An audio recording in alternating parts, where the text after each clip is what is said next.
AI is all about solving problems which we don't know how to write down a solution to. What do I mean by that?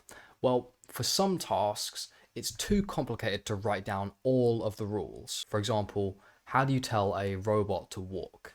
There are just simply too many edge cases to actually write down. It's going to take forever.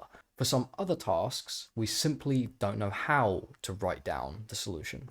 For example, how do I describe what effect this drug is going to have on the human body? All of these tasks can be framed as making a prediction from some input.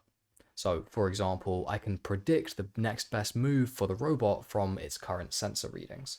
I can predict the effect of a drug on the body given its chemical characteristics. The most popular way to make these predictions is to show examples of inputs and outputs to a computer, which can find relationships between those inputs and outputs using algorithms and learning that mapping between them.